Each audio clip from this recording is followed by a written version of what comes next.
Podemos louvar a nosso Deus utilizando a nossa voz. Cantemos então alguns hinos para louvar a nosso Deus. Salmos 145, 18 diz: o Senhor está perto de todos os que o invocam, de todos os que o invocam com sinceridade. Se nós queremos estar perto de Deus, Deus também quer estar perto de nós. E isso é algo que nos conforta e nos dá ânimo, nos alenta nessa caminhada para o céu. E se nós queremos estar junto a Cristo, precisamos nesse momento cantar esse hino bastante conhecido: bem junto a Cristo, eu quero estar.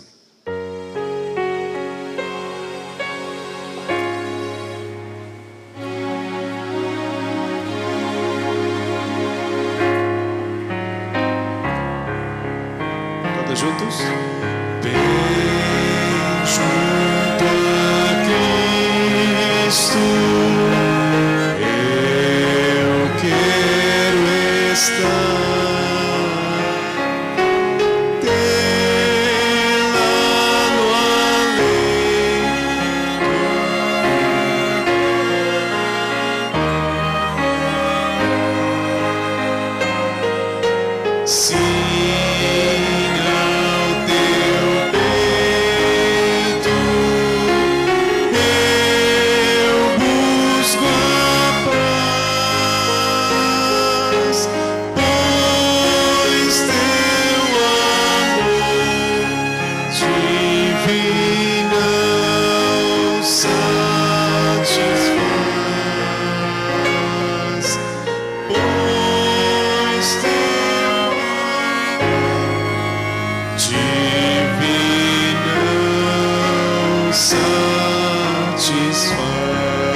cantar do nosso Deus é realmente um privilégio muito grande. E o hino número 208 nos fala a respeito do que podemos cantar, dessa graça excelsa que foi revelada na cruz do Calvário e que nos salvou, a você e a mim. Que realmente essa graça possa nos alcançar mais uma vez hoje. Fiquemos de pé.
Obrigado, Sr. Juan.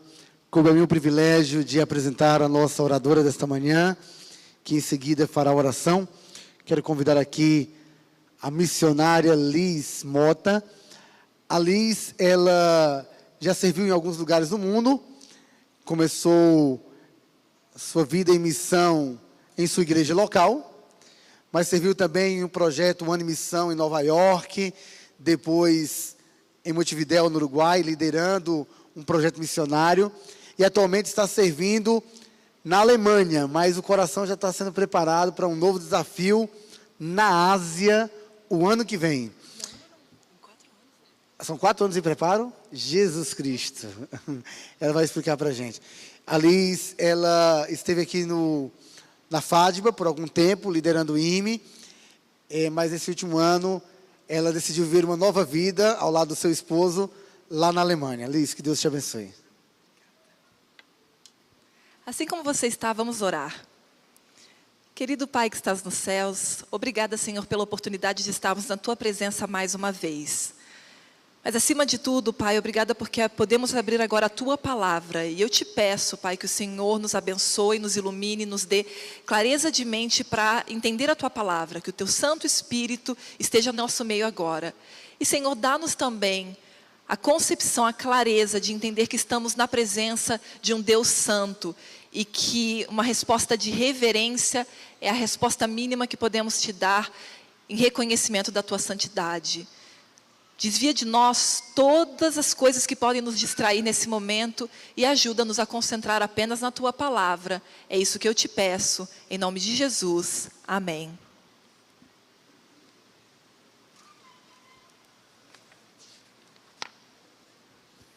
Hallo und gesegneten Sabbat. Ich heiße Liz Mota Hermann jetzt und ich bin Missionarin in Deutschland, in die Stadt, die heißt Stuttgart.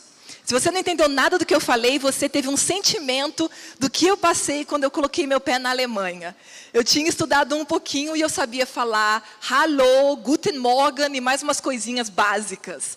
A verdade é que trabalhando aqui, eu simplesmente não tinha tempo de me preparar com o estudo do alemão, mas como quem já me conhece sabe que eu sempre estou falando, o mais importante para a missão Aleimar é realmente falar o inglês, e foi com isso que eu fui, e chegando lá tive que me deparar com o alemão. E como vocês perceberam, quando você entra em contato com uma língua que você nunca ouviu, você mal consegue distinguir quando começa e termina uma palavra. Então foi exatamente essa sensação que eu tive chegando lá na Alemanha num primeiro sábado, e tendo que ouvir essa língua tão complicada, e que até hoje eu ainda estou ralando um pouquinho, mas pelo menos eu já estou conseguindo me comunicar, inclusive pregar. Eu nem tinha contado para alguns dos meus amigos, há um mês atrás eu fiz minha primeira pregação em alemão, mas enfim, é todo um processo, ainda erro em muitas coisas, mas Deus está abençoando com certeza para a gente fazer a obra dele. Primeiro eu quero dar um oi por minha parte e pela parte do Lucas, meu esposo, porque eu sei que muitos de vocês conhecem o Lucas, e na verdade ele mandou abraços muito especiais para muitos de vocês. Ele fica o tempo todo falando, mas não esquece de mandar abraço. E quem já está me vendo no sorriso aqui falando isso já sabe para quem são esses abraços. Vocês sabem que o Lucas gostou muito de conhecer todos vocês, eu também estou muito feliz de voltar e rever amigos tão queridos. Mas eu quero hoje, na verdade, focar em um tema da Bíblia. Se alguém quiser saber mais um pouquinho de experiências ou saber sobre missão, eu vou conversar um pouquinho com quem se interessa por missão ou quer começar a considerar ir para a missão e tudo mais. Eu vou encontrar com um grupinho que tiver interesse lá no SALT, na sala provavelmente 1, às 4 horas da tarde. Então, se você quiser dar um pulinho lá, a gente pode conversar mais sobre missão. Mas eu quero conversar hoje contigo sobre uma coisa que está na base da missão e que é muito mais importante do que simplesmente eu contar histórias que vão te falar, nossa, que legal, quem sabe um dia eu vou. E é por isso que eu quero focar em algo bíblico e não só na minha própria experiência. Porque é realmente da Bíblia que a gente tira o alimento espiritual. E primeira coisa que eu quero te perguntar, tem criança aqui, eu acho que a maioria das crianças vem no primeiro culto, né? Mas tem algumas crianças aqui.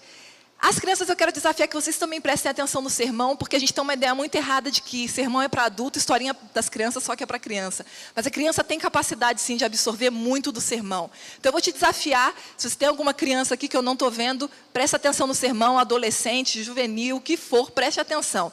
Eu quero começar com uma pergunta para vocês. Quantos eram os discípulos de Jesus? Quantos?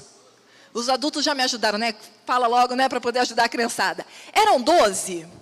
Hoje eu quero desafiar você a pensar um pouquinho mais sobre o que é realmente um discípulo. E, para começar, eu quero ler com vocês uma história que me incomodava tremendamente. Quem me conhece sabe que eu sempre gostei de dar treinamento de missão. E eu considero muito importante que a gente seja preparado para ir para a missão. E quando o Herbert falou agora, o pastor comentou, ali está indo ano que vem para as Filipinas. Já estou soltando mais do que deveria. Está indo ano que vem para a Ásia.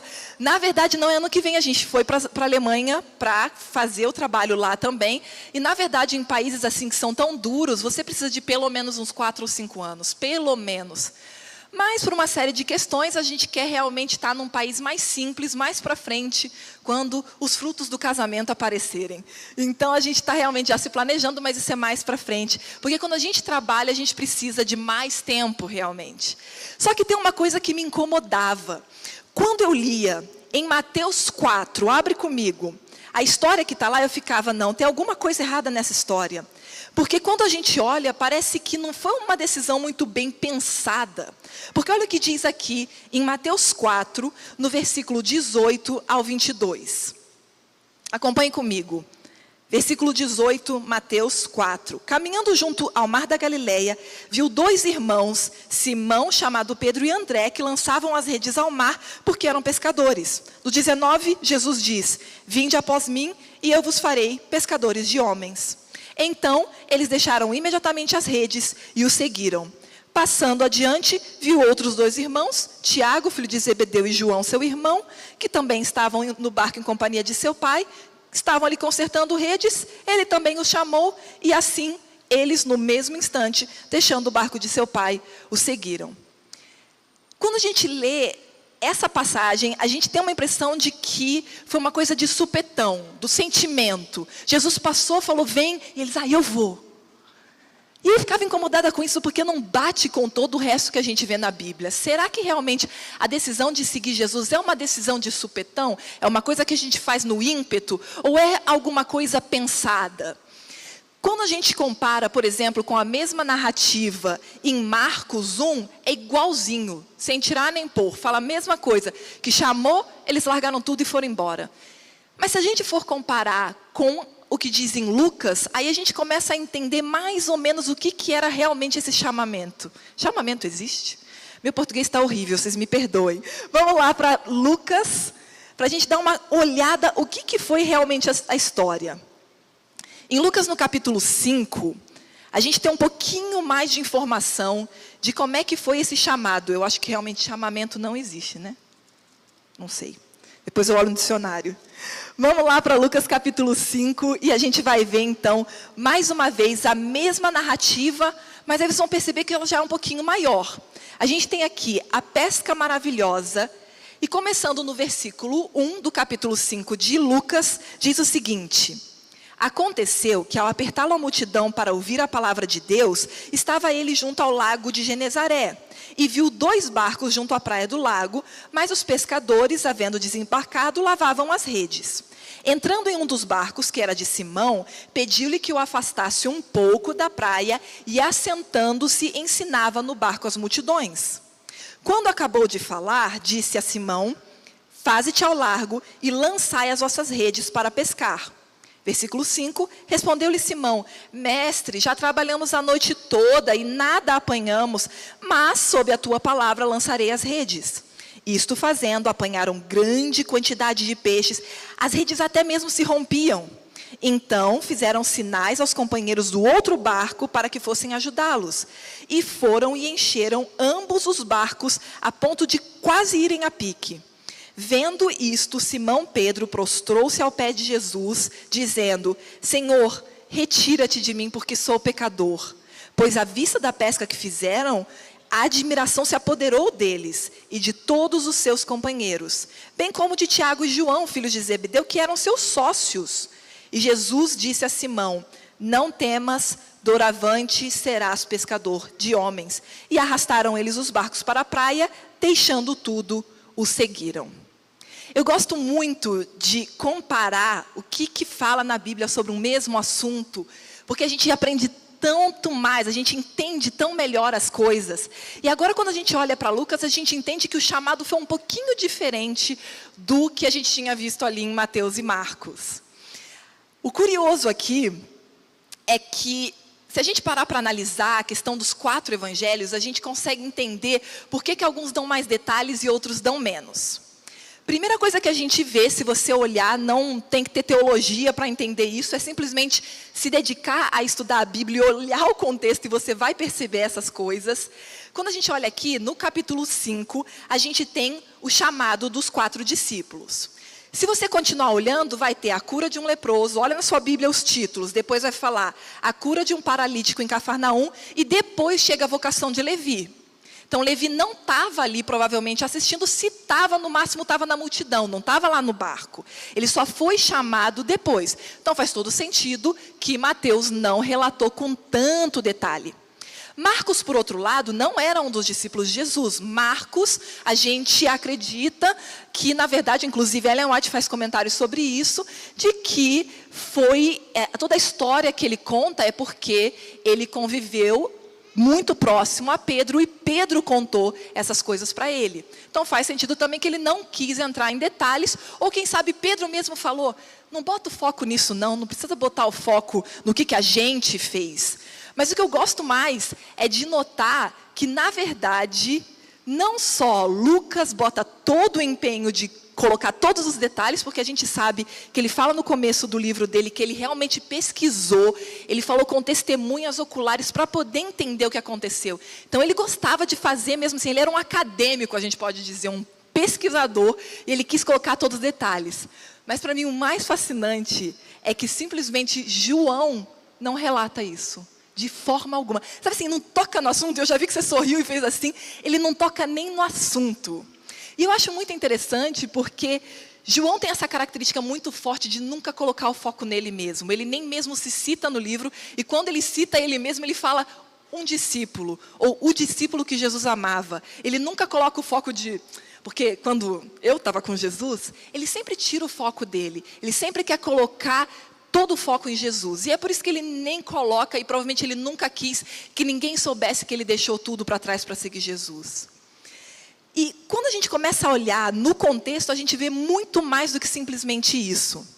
Fora a gente descobrir que, na verdade, não foi simplesmente passando pela praia, Jesus chamou e eles foram. Teve todo esse contexto aqui de Jesus entrar no barco dele e falar para a multidão, depois fazer um milagre, tinha todo um contexto.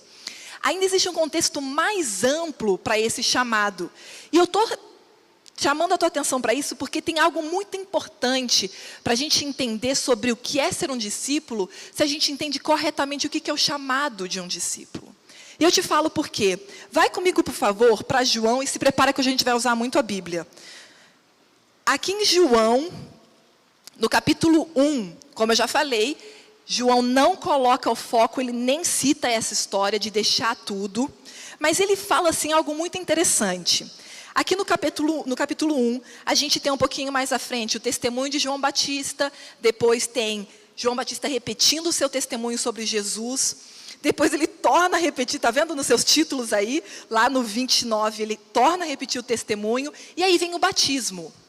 Agora, olha que curioso o título, provavelmente se você tem também a versão Almeida Revista Atualizada, tem a mesma coisa, e diz o seguinte, no título, logo acima do versículo 35. 2 discípulos de João Batista fazem o quê? Seguem a Jesus. E olha que interessante, lê comigo no capítulo 1 de João, versículo 35 em diante. Diz assim, no dia seguinte, estava João outra vez na companhia de 2 de seus discípulos. Isso é João Batista. E vendo Jesus passar, ele disse, eis o Cordeiro de Deus. Os 2 discípulos, ouvindo dizer isso, seguiram Jesus. E Jesus, voltando-se vendo que o seguiam, disse-lhes, que buscais? E eles disseram, Rabi, que quer dizer mestre, onde assistes? Onde o Senhor vive? E Jesus simplesmente fala, vinde e vede. Foram, pois, e viram onde Jesus estava morando e ficaram com ele aquele dia, sendo mais ou menos a hora 10ª. Era André, que é o irmão de Simão Pedro, um dos 2 que tinha ouvido o testemunho de João e seguido Jesus. Ele achou primeiro seu próprio irmão Simão, a quem disse: achamos o Messias que quer dizer Cristo, e o levou a Jesus. Olhando Jesus para ele, disse: tu és Simão, o filho de João, tu serás chamado Cefas, que quer dizer Pedro. Agora vamos situar tudo isso aqui. Vocês imaginam que isso é antes ou depois da pesca maravilhosa que a gente acabou de ler lá em Lucas? Bem antes. A verdade é que a gente tem um erro muito comum, e a gente ensina isso para as crianças, a gente já catequizou as crianças, de que Jesus tinha 12 discípulos. Ele tinha, na verdade, 12 discípulos favoritos, os discípulos que depois se transformaram, né, não todos eles, em apóstolos. Mas, na verdade, ele tinha vários outros seguidores, que em alguns momentos são chamados de discípulos também. E tanto é que a gente confirma isso com o envio dos 70. Vocês lembram disso? Que tem um momento que Jesus envia 70 dos seus discípulos, que está em Lucas 10. Ele envia esses 70 de 2 em 2 para pregar o evangelho. E tanto é que, na verdade, depois do que a gente leu lá em Lucas, volta lá para Lucas 6, a gente tinha lido aqui no 5, a pesca maravilhosa, quando os 4 deixam tudo e seguem Jesus.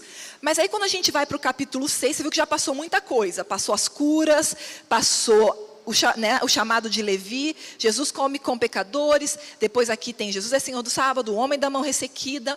Aí olha o que acontece lá no versículo 12 do capítulo 6. Diz assim: naqueles dias, retirou-se para o monte a fim de orar e passou a noite orando a Deus. E quando amanheceu, chamou a si os seus discípulos, escolheu 12 entre eles, aos quais também deu o nome de apóstolos. Ou seja, aqui fica muito claro, ele tinha muitos seguidores, já tinha um monte de gente seguindo ele. Mas aí desses seguidores, quem sabe alguns largaram tudo, outros não. Desses seguidores ele tirou 12. Tanto que fala que ele foi aos seus discípulos, ele já considerava essas pessoas que já estavam seguindo ele por todo esse tempinho ali, que, né, passou tudo isso que a gente viu aqui. Ele já estava chamando eles de discípulos, mas aí ele falou: olha, desses aqui, desse grupo todo, eu quero 12 que eu vou conseguir discipular com qualidade, que eu vou realmente fazer assim. Vão ser os que depois vão ser a base de tudo que vai vir adiante. E curioso que quando a gente começa a harmonizar tudo isso que a gente está vendo, a gente vê que não era só isso, na verdade existiam grandes multidões que seguiam Jesus, mas curiosamente elas nunca foram chamadas de discípulos. E pouco a pouco, realmente só os 12 começam a ter foco de ser discípulos. Mas o que me chama a atenção primeira coisa, não foi algo de ímpeto. Jesus passou, chamou e eles foram. Como a gente pensa que é a questão da conversão. Que, não, a pessoa foi tocada pelo Espírito Santo, ela foi convertida, então agora ela já é um discípulo. Existe até uma citação de Ellen White que a gente usa muito mal. Você já deve ter ouvido, ela está em diferentes, é citada em diferentes livros, mas ela está no Desejar de Todas as Nações, que diz: todo verdadeiro discípulo nasce no reino de Deus como um missionário. Aí o que a gente faz? E eu ouço isso o tempo todo. A gente fala assim: olha, quando você aceita Jesus e se batiza, você se torna um discípulo, automaticamente, é tipo passe de mágica. Então, se torna um discípulo, e se você é um discípulo, você é o que também? Então, o que eu mais escuto quando eu falo das coisas de missão, falo dos desafios, chamo as pessoas a fazerem uma decisão, aí falam: mas todos nós somos missionários, não somos? Porque todos nós somos discípulos, porque todos nós somos batizados. Está entendendo a lógica? Só que essa lógica é um pouco perversa até, porque ela faz a gente se acostumar com uma ideia muito confortável de cristianismo. Porque é só entrar ali, que é bem interessante. O meu batismo foi muito marcante, foi uma experiência muito interessante. Então, se eu entrar ali, depois sentar aqui, eu sou automaticamente um discípulo, automaticamente um missionário, automaticamente estou no céu. Mas e se a gente estiver errado? Quando a gente olha para o chamado dos discípulos, a gente vê muito mais do que simplesmente foi batizado, que eles foram, por João, aí automaticamente viraram discípulos, automaticamente viraram missionários, automaticamente estavam salvos. Quando a gente olha para a Bíblia, tem muito mais do que isso simplesmente. Só que tem um ponto que não sei porquê, ou melhor dizendo, eu sei porquê, a gente pula nessa história. A gente já viu que o chamado dos discípulos não foi do nada. 2 deles, e provavelmente o outro, que ele só fala André, era um. E a gente sabe que toda vez que João fala, ou que tinha um outro discípulo, ou um outro rapazinho, que normalmente é ele. E o mais provável, muito provável mesmo, é que esse outro discípulo, que também era discípulo de João, junto com André, de João Batista, era o próprio João. E aí faz todo sentido. Ah, tá, a gente leu em Lucas que eles eram sócios, eles já estavam no barco. Quando Jesus chegou e falou assim, posso entrar no seu barco para poder ir mais para longe ali da margem e pregar? Não foi tipo, quem és tu? Não, eles já estavam seguindo Jesus, eles já estavam indo atrás dele. Mas foi esse o momento decisivo. O grande ponto é que a gente vê que o chamado dos discípulos, o chamado mesmo, que a gente leu aqui no capítulo 5, foi um pouquinho depois. Porque o chamado para o discipulado toma tempo de relacionamento, de realmente conhecer quem é Jesus, senão o chamado não faz sentido. E é por isso que talvez você se confronte hoje com a realidade que talvez você nunca aceitou o chamado de Jesus para ser discípulo. Você aceitou provavelmente o chamado para batizar, para ajudar na igreja, para fazer todo tipo de coisa na igreja, mas quem sabe você nunca aceitou o chamado para ser discípulo, porque esse vem mais para frente, e envolve algumas coisas cruciais que a gente deixa de lado. E vou te falar o que é o crucial aqui, que a gente sempre pula na história. Se a gente olhar só para Mateus e Marcos, o chamado foi do nada, não envolvia quase nada, era simplesmente, estou sem nada para fazer, estava lá de bobeira no meu barco, decidi seguir Jesus. Mas Lucas não deixa isso, essa ideia não sei mais falar português, se consolidar. Olha o que aconteceu de verdade. Aqui disse, acompanha comigo. Primeiro fala, no versículo 3 do capítulo 5 de Lucas, que Jesus entrou no barco, se afastou e começou a ensinar a multidão dali. Normal. Só que aí depois, quando acabou tudo, Jesus falou, lança as redes.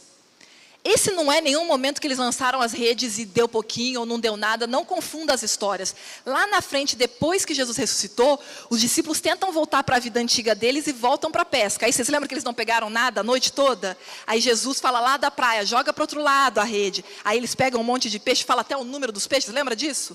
Isso é outro momento, é lá na frente. Nesse momento aqui não teve dúvida. Simplesmente eles jogaram as redes. Ele mesmo falou, olha, sob a tua palavra eu vou fazer, porque eles já conheciam, eles já estavam andando com Jesus. E aí, quando eles puxam, tem tanta coisa que eles têm que chamar os sócios, que era Tiago e João, para poder também colocar parte dos peixes nos barcos. Só que o que eu acho mais fascinante é que Jesus não falou assim, então tá, olha só, agora vai lá, vende no mercado esses peixes, porque a gente vai precisar desse dinheiro, e aí depois vocês me seguem. Foi isso que Jesus falou? Lê de novo comigo o que falou na verdade. Naquele momento que eles chegam na areia com tudo o que eles podiam querer, toda a prosperidade, tudo o que eles podiam querer financeiramente, materialmente, o que for, tudo estava nas mãos deles. E simplesmente Jesus fala, não temas, doravante serás pescador de homens.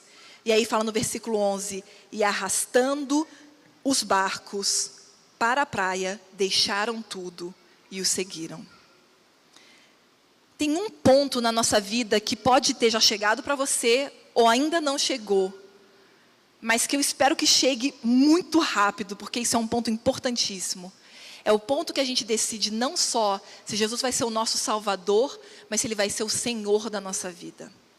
Hoje em dia, as músicas que a gente canta, os sermões que a gente escuta, falam muito de Jesus como Salvador. São as músicas que falam, Senhor, o Senhor é o meu melhor amigo, o Senhor é o meu Salvador, o Senhor me deu uma vida nova, o Senhor vai me levar para o céu. Mas hoje em dia a gente não tem mais falado da outra metade da característica deste Jesus, que é o Jesus que é Senhor da nossa vida, o Jesus que tem autoridade para falar, me segue, deixa tudo, e aí você vai ser um pescador de homens. Aí você deve estar pensando, Liz, eu sabia que você ia fazer isso. Você ia falar que todo mundo tem que largar tudo, largar emprego, jogar tudo fora, dar tudo e ir para o campo missionário. Não se confunda. Jesus não falou isso para todo mundo, mas Ele sempre falava para que as pessoas deixassem tudo que estava impedindo que eles fossem cristãos verdadeiros. Ele falava isso para os fariseus, ele falou isso para o jovem rico. E a gente adora olhar a história do jovem rico porque é tipo, ele é rico, eu não sou, isso não é o meu chamado. E a gente esquece que a Bíblia, toda a história bíblica, a gente tem que olhar o princípio e não o que está evidente ali na nossa frente. Você pode não ser rico que nem aquele jovem, mas com certeza tem coisas na sua vida que até hoje você não quis deixar. Porque está muito gostoso ter Jesus só como Salvador. É muito mais legal, é muito mais confortável. Mas e Jesus como Senhor da nossa vida? Será que a gente quer? Só quando a gente reconhece Jesus como Senhor, que a gente realmente toma esse passo de deixar tudo, que é claramente figurado, porque em todo momento Jesus está falando que a gente tem que deixar e carregar a nossa cruz. E isso vai se aplicar de uma maneira completamente diferente para cada pessoa. Mas é um chamado claro que Deus tem feito para cada um de nós.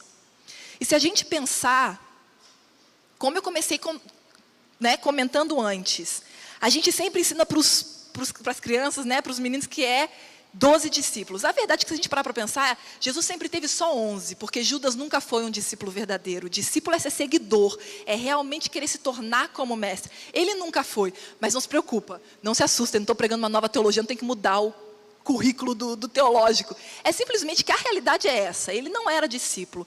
Mas a gente viu na Bíblia que existiam muitos outros. As próprias multidões, muitos deles seguiam Jesus o tempo todo.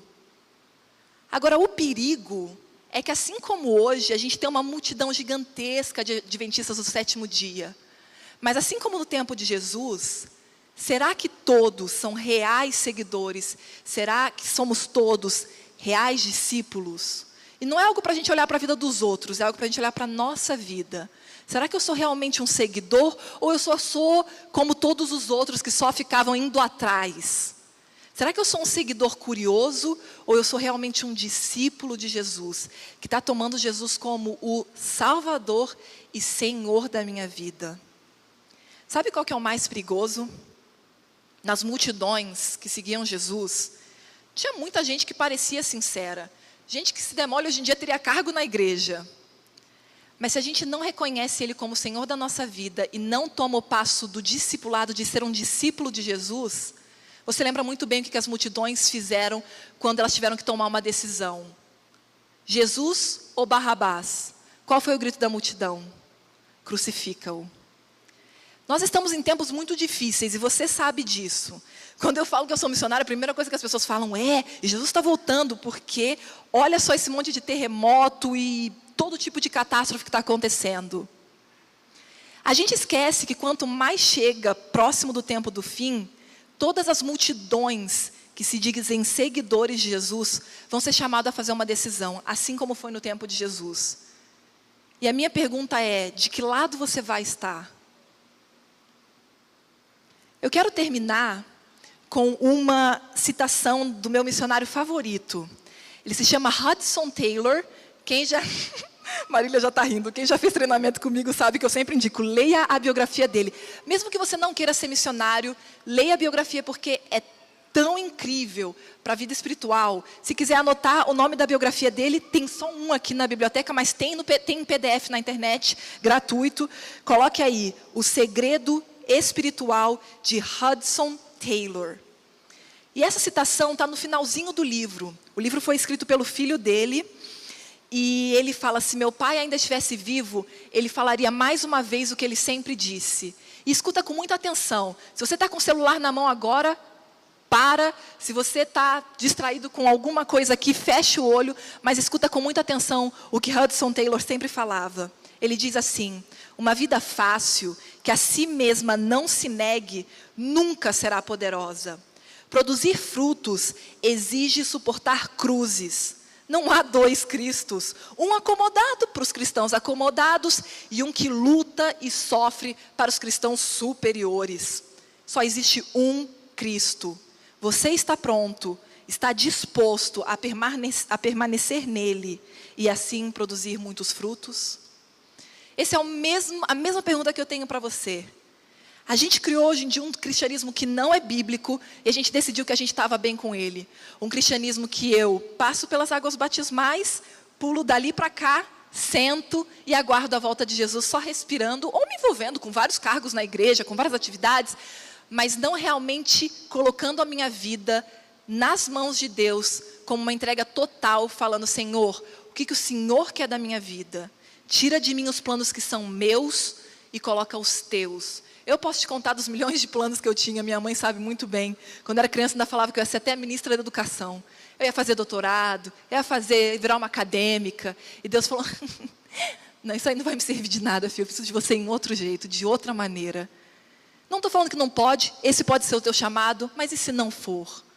E se não for o que você está fazendo na sua vida agora, os planos que você está fazendo, se não for isso que Deus quer para a sua vida, você tem coragem de fazer como os discípulos fizeram, quando Deus coloca tudo na sua mão, tudo que você sempre quis, faculdade, esposa, esposo, filho, o carro novo que você queria, a TV nova que você queria, você tem coragem de, no momento que Deus coloca tudo, aí Ele vai te testar, aí Ele vai te perguntar: agora, você aceita me seguir?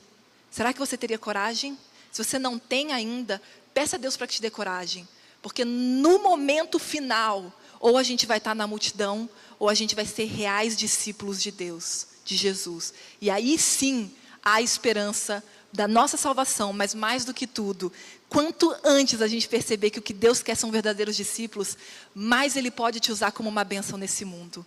E se você quer também tomar um passo, mesmo que seja a primeira vez na sua vida, quem sabe você nunca se entregou completamente, já batizou há 20 anos atrás, mas nunca se entregou completamente, para realmente ter Jesus como Senhor da sua vida, eu vou te pedir que você se coloque de pé. E não se coloca porque está todo mundo se colocando de pé. Se você não está se sentindo ainda, você vai ter que orar para Deus e pedir para Deus trabalhar no seu coração. Mas se você está sentindo isso, eu vou te pedir que você se coloque de pé agora e nós vamos orar juntos. Querido Pai que estás nos céus, eu prefiro nem abrir o olho para ver quantos se levantaram. Mas eu tenho duas orações nesse momento, Pai. A primeira é pelos que ainda não se levantaram. E nem permita que eles se levantem só por pressão, mas que o Senhor tenha um encontro genuíno com eles. E realmente, Pai, mostre que o Senhor tem um plano muito melhor para a vida deles. Mas os que se levantaram, Pai, eu te peço que o Senhor tenha um encontro ainda mais pessoal com estes. Porque esses reconhecem que eles ainda não fizeram uma entrega completa. Quem sabe eles não vão para o campo missionário além-mar. Quem sabe eles não vão largar todos os bens materiais para ir para outro lugar. Mas eles precisam deixar coisas na vida deles que têm separado a vida deles de Ti. E eu te peço, Pai, que o Senhor atue poderosamente nas nossas vidas hoje. E que o Senhor faça a transformação que está faltando. Mesmo que não seja hoje, que seja no decorrer dessa semana, desse mês, desse ano. Mas que o Senhor faça uma obra poderosa e nos utilize, Pai, como Teus instrumentos. Tira-nos desse cristianismo que não é bíblico, que não existe, que nós criamos, mas que a gente continua satisfeito com ele. Faz de nós cristãos como os que estão na Bíblia, Pai. Faz de nós cristãos segundo o Teu coração. É isso que eu te peço, em nome de Jesus. Amém.